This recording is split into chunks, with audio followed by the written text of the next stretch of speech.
আসসালামু আলাইকুম। বীর শহীদ উসমান হাদির ইচ্ছে আল্লাহ তাআলা পূরণ করেছেন। তিনি শহীদি সেই সুধা পান করেছেন। আমরা শহীদ বীর উসমান হাদির এই শহীদ মৃত্যু কোনো অবস্থাতে বৃথা যেতে দিব না। আগামী কালকে 19 তারিখ বা পরশুদিন শহীদ উসমান হাদির যে দেহ বাংলাদেশে এসে পৌঁছানোর সাথে সাথে এয়ারপোর্টে পুরো ঢাকাবাসী, পুরো দেশবাসী যে যেখান থেকে পারে আমরা শরীক হব। এয়ারপোর্টে শহীদ উসমান হাদির দেহ মুবারক, এই শহীদি লাশ, সে লাশ বহরে আমরা এয়ারপোর্টে গাড়িতে থাকব। এবং আমি বিনীতভাবে আবেদন করছি সংশ্লিষ্ট দায়িত্বশীলগণ, বাংলার ইতিহাসে একটা বিশাল আকারের জানাজা যেটা সুহরাওয়ার্দী উদ্যানে অনুষ্ঠিত হবে এবং একই সাথে বীর শহীদ উসমান হাদির অন্যতম এলাকা শাহবাগ পর্যন্ত যে জানাজা আসবে। এবং এই জানাজা হবে শেষ জানাজা নয়, এই জানাজা হবে ভারতীয় আধিপত্যের বিরুদ্ধে, দুর্নীতির বিরুদ্ধে, রাষ্ট্রীয় ষড়যন্ত্রের বিরুদ্ধে। শহীদ উসমান হাদি যা যা বলেছেন তার বিরুদ্ধে কফিনের শেষ পেরেক। শহীদ উসমান হাদিকে যারা শহীদ করেছেন আমরা ওদেরকে দেখিয়ে দিতে চাই বীর শহীদ উসমান হাদির মতন লাখো উসমান হাদি বাংলার জমিনে প্রস্তুত। যারা আমরা সবাই দৃঢ়ভাবে শপথ নিচ্ছি বীর শহীদ উসমান হাদির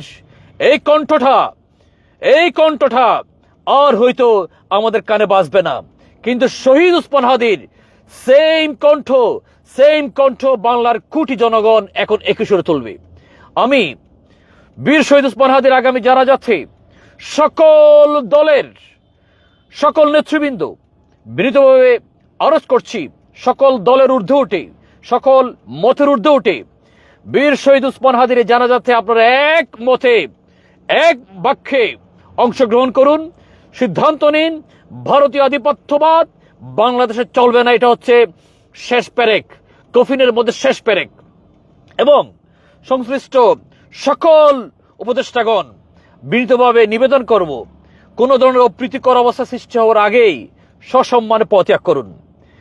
দিন দুপুরে মাথার পিছনে কাছ থেকে গুলি করে যেই রাষ্ট্রে সেই খুনি ধরা পড়ে না, সেই খুনি ধরার দায়িত্ব আসলে আপনাদের দরকার নেই, আপনাদের আদৌ দরকার নেই।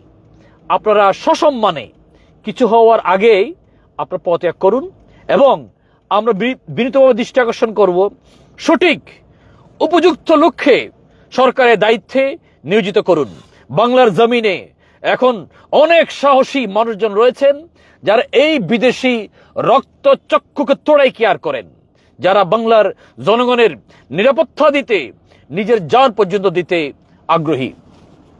এবং এই জানাজার মধ্যে সকল রাজনৈতিক দল, সরকারের সকল সর্বোচ্চ মহল উপস্থিত থাকবেন।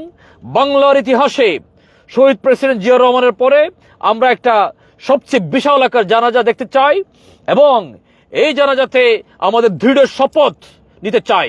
আমার ভিডিও যারা যারা দেখছেন, আপনারা যদি মতের পক্ষে কারা কারা শপথ নিতে আগ্রহী, কারা কারা উসমান হাদির সেই খেলাফত নিতে আগ্রহী, এই ইনকিলাব মঞ্চ আমাদের সবার প্রাণপ্রিয় মাহমুদুর রহমান সাহেব যে শপথ নিয়েছেন, সেই শপথে আমরা দেখেছি সকলেই শপথ করেছে, কিন্তু এমন ব্যক্তিও দেখেছি চুপ করে বসেছিল।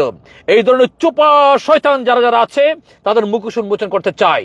এবং মাহমুদুর রহমান সাহেবের সেই শপথে কারা কারা এক থাকতে চান এবং ইনকিলাব মঞ্চকে আমরা বাংলার ইতিহাসের একটা ঐতিহাসিক স্থাপনা বানাতে চাই। এই মতে কারা কারা এক হতে চান আমরা বিনীতভাবে দৃষ্টি আকর্ষণ করবো। সকলেই এই ভিডিওতে আমাদের কমেন্টে জানাবেন, ভিডিওটা সবাই শেয়ার করবেন। দিনই কারণে আমাদের উপর অনেক শুনছি অনেক ধরনের হুমকি দামকি আসতেছে, বাট জানিয়ে দিতে চাই আমরাও অধীর আগ্রহ অপেক্ষা করছি।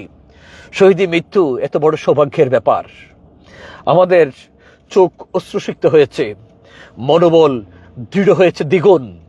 আমরা এক উসমান হাদির পরিবর্তে লক্ষ উসমান হাদি এখন প্রস্তুত আছি।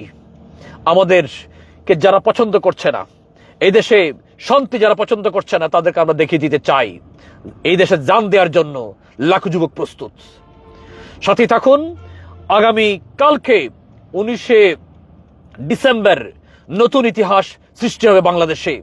সেই ইতিহাসের আপনি একজন সাক্ষী হবেন ইনশাআল্লাহ। 19 তারিখ বা 20 তারিখ যে দিনেই শহীদ ওসমান হাদি দেশে ফিরবে, শহীদ ওসমান হাদির শহীদি লাশ দেশে ফিরবে, সেই লাশ নিয়ে ঢাকাতে আমরা একটা ঐতিহাসিক সেই লাশটা যখন আসবে সেটা একটা ঐতিহাসিক মিছিল রূপান্তরিত হয়ে যাবে, বলার অপেক্ষা রাখে না। সবাই দোয়া করুন, একে অপরের জন্য দোয়া করুন, দৃঢ় শপথ দিন। আসসালামু আলাইকুম।